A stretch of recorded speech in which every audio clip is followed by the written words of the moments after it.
but I'm scared. I'm just like, what the I'm a mess. I got my sprained ankle. That's the whole point of this fight. It creates conversation, barbershop conversations, taxi conversations, airplane conversations, and that's what we want. The more people talking about the fight. The arena went from a storm of cheers to a stunned hush and back again in the space of a few heartbeat-long exchanges. Anthony Joshua versus Jake Paul was built as a collision of eras.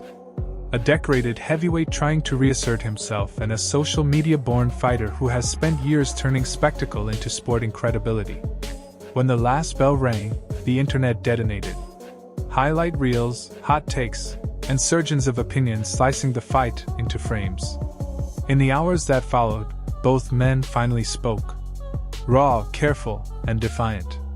The night was bigger than a single name on a scorecard. End of the day, I'm a kid with a big heart that wants to change the world, disruptor, and I never took no for an answer, and I'm just chasing my dreams, having fun, and living the American dream, really. It's a testament to hard work, and every single day dedicating yourself to a craft, pushing through when you don't want to be there, and it all pays off in the long run, and believing in yourself, setting goals that people think are impossible. That's really what my story is all about. There's a unique silence that follows big nights in boxing. Not the absence of sound, but the pregnant pause before shape returns to chaos. Trainers checked vitals, doctors did their rounds, and both camps retreated behind closed doors. When the public statements came, they were personal and unvarnished. Confessions of fatigue, bitter praise, and the kind of measured fury only an athlete can quite wear. Joshua's first message read like a man cataloging what the night had taken and given. The missed angles, the rounds that slipped, the moments that would be analyzed for years. Paul's initial comment, equal parts bravado and bone-deep candor, leaned into the fight's emotional weather, the loneliness, the roar, the fractal of judgment that follows every controversial exchange. Both emphasized the same thing. Respect for the event, appreciation for the crowd, and the intention to let the fight breathe in memory before being reduced to a single line on a judgment sheet. He has a very side-on stance, tries to practice the Philly shell, and I think Jake has a chance that is slim to none. Appreciate it. All good? Thanks, Mark. Thank you very much. See you guys.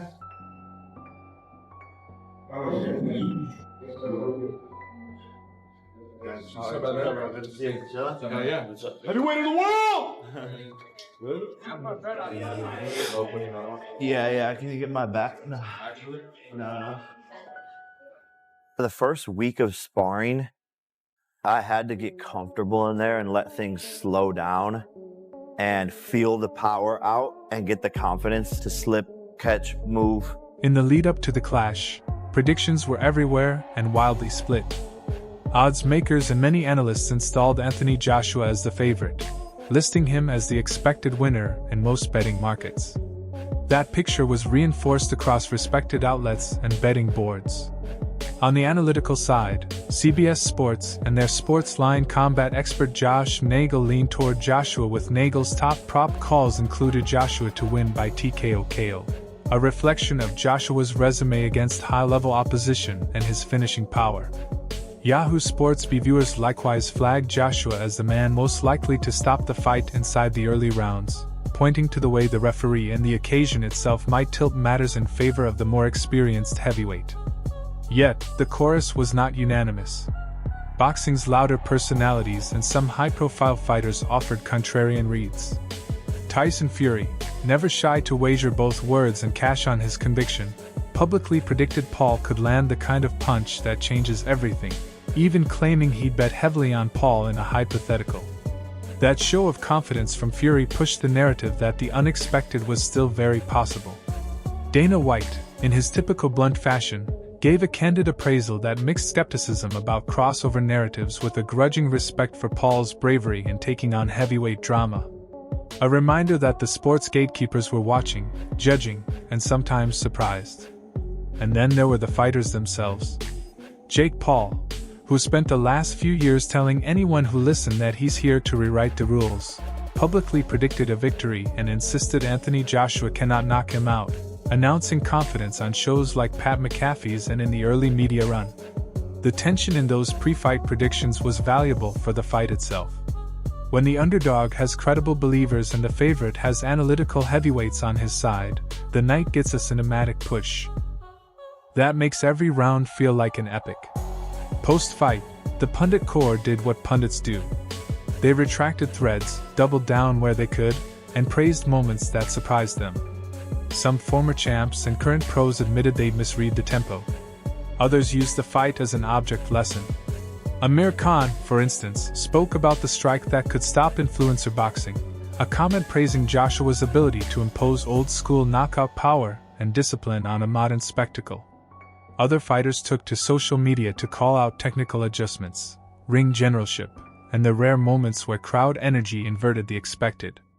What was refreshing was the honesty. Few tried to paper over being wrong. Instead, many used the fight to talk craft.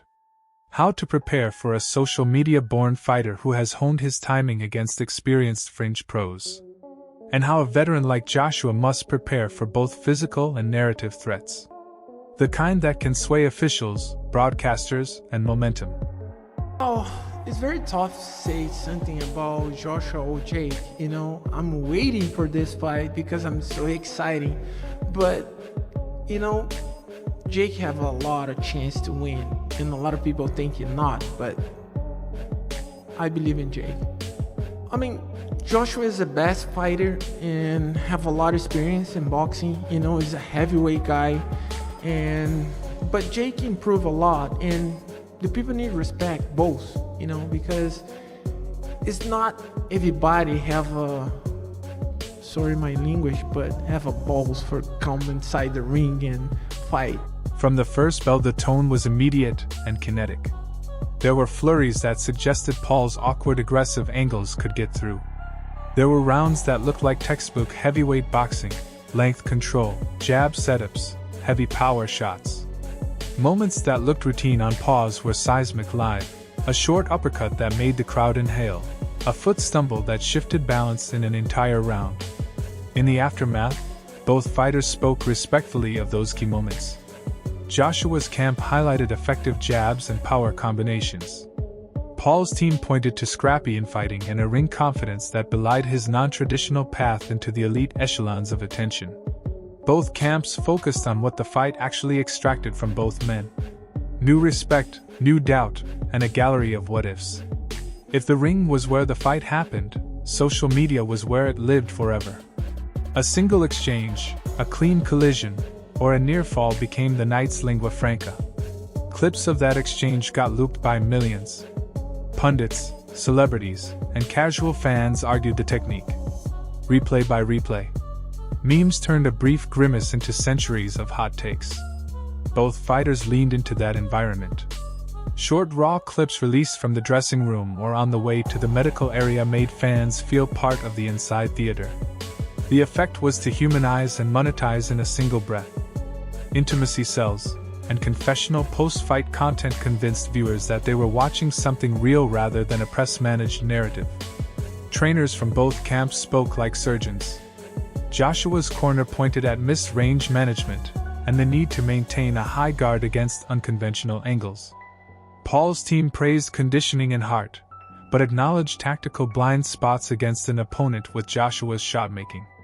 Both sides used the language of learning. Neither used the trainer's platform for grandstanding or excuses. There were clinical breakdowns. Why a particular round tilted, how the pace of the fight imposed stress on a game plan, and what could be corrected going forward. Those comments read like homework lists the fighters will tuck into their next training cycles. Those big discrepancy in skill, sometimes the better fighter carries the other fighter or maybe goes a little easier. Is there any part of you that maybe thinks that way, or are you going in there 100%? Zero part of me. And it's not even that it's Jake. It's just, do you know, I was actually looking at myself today. I'm a very respectful guy, brought up by a good family, but if I can kill you, I will kill you. That's just how I am. And this is just the job I do, so